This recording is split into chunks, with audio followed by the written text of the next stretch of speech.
Hi! ఈరోజు మనం ఒక చాలా స్పెషల్ ఎలిమెంట్ గురించి మాట్లాడుకుందాం. మనలో, మనం వాడే వస్తువుల్లో, చివరికి చాలా ఖరీదైన వజ్రాల్లో కూడా ఉన్న ఒకే ఒక్క మూలకం.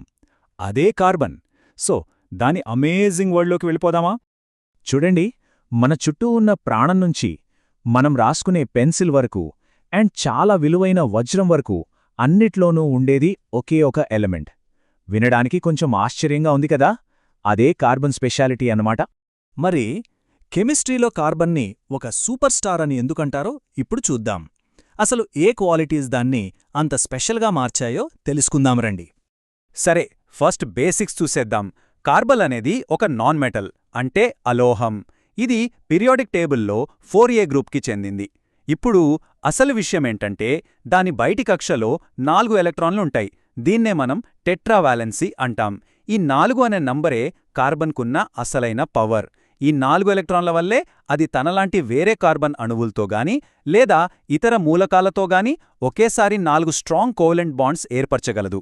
జస్ట్ ఇమాజిన్ చేసుకోండి, ఈ ఒక్క పవర్ వల్లే లక్షలాది కాంపౌండ్స్ని క్రియేట్ చేయగలదు. అంటే మన ప్రాణం నుంచి ప్లాస్టిక్స్ వరకు అన్నిటికీ ఇదే బేస్ అన్నమాట. ఓకే, ఇప్పుడు కార్బన్ని ఇంత స్పెషల్గా మార్చే 2 సూపర్ పవర్స్ గురించి తెలుసుకుందాం. అందులో మొదటిది అండ్ మోస్ట్ ఇంపార్టెంట్ది క్యాటనేషన్. క్యాటనేషన్ ఏంటిది? సింపుల్గా చెప్పాలంటే, ఒక ఎలిమెంట్ తన సొంత యాటమ్స్తోనే ఒకదానికొకటి కలిసిపోయి పొడవాటి చైన్స్లాగా లేదా రింగ్స్లాగా ఏర్పడగలగడం. ఇంకా ఈజీగా చెప్పాలంటే, మనం లెగో బ్లాక్స్తో ఒకదాన్ని ఒకటి కలుపుతూ పెద్ద పెద్ద స్ట్రక్చర్స్ ఎలా కడతామో, కార్బన్ కూడా తన అణువులతో అచ్చం అలాగే చేస్తుందన్నమాట. చూశారా, మనమిప్పుడే నేర్చుకున్న ఈ కాన్సెప్ట్ ఎగ్జామ్స్కి ఎంత ఇంపార్టెంటో? ఇది చూడండి, పాలిసెట్ 2025లో అడిగిన యాక్చువల్ క్వశ్చన్. కార్బన్ పెద్ద పెద్ద మాలిక్యూల్స్ ఎలా ఏర్పరుస్తుంది అని అడుగుతున్నారు. ఒక్కసారి ఆలోచించండి, ఇప్పుడే కదా మనం దీని గురించి మాట్లాడుకున్నాం. Right, correct answer, catenation. చూశారుగా, ఒక కాన్సెప్ట్ నేర్చుకోగానే దాన్ని ఎగ్జామ్లో ఎలా అప్లై చేయాలో అర్థం చేసుకోవడం చాలా ఇంపార్టెంట్. ఇదే కార్బన్ యొక్క అసలైన సూపర్ పవర్. సరే, కార్బన్కి ఉన్న ఈ స్పెషల్ పవర్స్ వల్లే అది మనకు రకరకాల రూపాల్లో కనిపిస్తుంది. అంటే చాలా సాఫ్ట్గా ఉండే పెన్సిల్ నుంచి ప్రపంచంలోనే అత్యంత గట్టిదైన వజ్రం వరకు. మరి ఆ రూపాలేంటో ఇప్పుడు చూద్దాం. ఇక్కడ మనం తెలుసుకోవాల్సిన ఒక ముఖ్యమైన పదం అలోట్రోపీ. తెలుగులో రూపాంతరత అంటారు. అంటే ఏంటంటే, కెమికల్గా ఒకే ఎలిమెంట్, కానీ ఫిజికల్గా చూడ్డానికి దాని లక్షణాలు వేరువేరుగా ఉండటమన్నమాట. దీనికి బెస్ట్ ఎగ్జాంపుల్స్ వజ్రం, గ్రాఫైట్. వాటి గురించే ఇప్పుడు చూద్దాం. ఇప్పుడు చూడండి, ఇక్కడున్న ఇంట్రెస్టింగ్ విషయం ఏంటంటే, వజ్రం, గ్రాఫైట్ రెండూ ప్యూర్ కార్బనే. మరి ఒకటంత గట్టిగా, ఇంకొకటంత మెత్తగా ఎందుకున్నాయి? అంతా యాటమ్స్ అమరికలో ఉన్న మ్యాజిక్. వజ్రంలో ప్రతి కార్బన్ యాటమ్ మిగతా 4 కార్బన్ యాటమ్స్తో చాలా స్ట్రాంగ్ 3D స్ట్రక్చర్లో లాక్ అయ్యుంటుంది. దీన్నే మనం టెక్నికల్గా sp3 హైబ్రిడైజేషన్ అంటాం. ఈ గట్టి బంధాల వల్లే అది అంత హార్డ్గా, కరెంట్ని పాస్ చేయని నాన్ కండక్టర్గా ఉంటుంది. అదే గ్రాఫైట్ విషయానికొస్తే, ఇక్కడ కార్బన్స్ లేయర్స్ లాగా, అంటే పొరలు పొరలుగా అమరి ఉంటాయి. దీన్ని sp2 హైబ్రిడైజేషన్ అంటాం. ఈ లేయర్స్ మధ్య బాండ్స్ చాలా వీక్గా ఉంటాయి. అందుకే అది సాఫ్ట్గా జారుతూ ఉంటుంది. పెన్సిల్ రాయగలుగుతున్నామంటే అందుకే. అండ్ ఈ లేయర్స్ వల్లే అది మంచి ఎలక్ట్రికల్ కండక్టర్ కూడా. కార్బన్కి ఉన్న ఇంకో అద్భుతమైన రూపం బక్మినిస్టర్ ఫుల్లరీన్, లేదా సింపుల్గా C60. దీనికొక ముద్దు పేరు కూడా ఉంది, బక్కీ బాల్స్. ఎందుకంటే దాని షేప్ అచ్చం ఫుట్బాల్లాగే ఉంటుంది. ఒక ఫుట్బాల్ మీద ఎలాగైతే నల్లవి తెల్లవి ప్యాచెస్ ఉంటాయో, అలాగే దీనిమీద 12 పంచభుజులు, 20 షడ్భుజులు ఉంటాయి. గ్రాఫైట్ లాగే ఇందులో కూడా కార్బన్ sp2 హైబ్రిడైజేషన్లో ఉంటుందన్నమాట. సరే, ఇప్పటిదాకా మనం నేర్చుకున్న దాన్ని టెస్ట్ చేసుకునే టైం వచ్చింది. మరికొన్ని ఎగ్జామ్ క్వశ్చన్స్ని ఎలా సాల్వ్ చేయాలో చూసేద్దాం.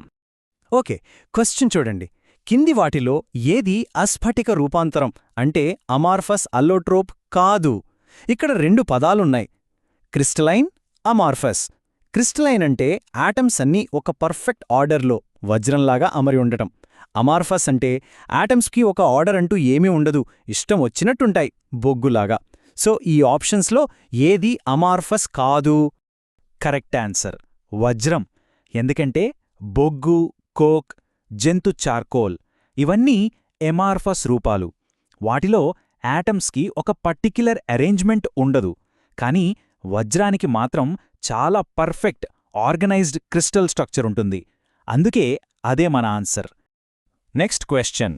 ఇది డిఫరెంట్ అలోట్రోప్స్ ప్రాపర్టీస్ మీద మీకున్న నాలెడ్జ్ని టెస్ట్ చేస్తుంది. వీటిలో ఏది నాన్ కండక్టర్ ఆఫ్ ఎలక్ట్రిసిటీ, అంటే కరెంట్ని పాస్ చేయనిది ఏది? అండ్ ద ఆన్సర్ ఈజ్ వజ్రం. ఎందుకో మనం ముందే మాట్లాడుకున్నాం కదా, వజ్రంలో ఎలక్ట్రాన్లన్నీ బాండ్స్లో గట్టిగా లాక్ అయిపోయి ఉంటాయి. అవి ఫ్రీగా కదల్లేవు. అందుకే వజ్రం కరెంటుని పాస్ చేయదు. అది గ్రాఫైట్లో అయితే ఎలక్ట్రాన్లు లేయర్స్ మధ్య ఫ్రీగా తిరుగుతాయి. అందుకే అది మంచి కండక్టర్. సరే, మనం ముగించే ముందు కార్బన్ బేస్డ్ మెటీరియల్స్ యొక్క ఫ్యూచర్ అప్లికేషన్స్ ఏంటో ఒకసారి క్విక్గా చూద్దాం. Carbon nano tubes. ఇవి మోడర్న్ కార్బన్ సైన్స్కి ఒక సూపర్ ఎగ్జాంపుల్. ఇవి కూడా హెక్సాగనల్ షేప్లో అరేంజ్ అయిన కార్బన్ ఐటమ్స్తోనే తయారవుతాయి. ఇవి చాలా స్ట్రాంగ్ ఎలక్ట్రికల్ కండక్టర్స్. అందుకే వీటిని మాలిక్యులర్ వైర్స్ అని పిలుస్తారు. అంటే ఏంటో తెలుసా? మన వెంట్రుక కన్నా లక్షల రెట్లు సన్నగా ఉండే కరెంట్ వైర్లన్నమాట. ఫ్యూచర్లో ఎలక్ట్రానిక్స్ని పూర్తిగా మార్చేగల పవర్ వీటికుంది. సో ఫైనల్గా ఒక క్వశ్చన్తో ఎండ్ చేద్దాం.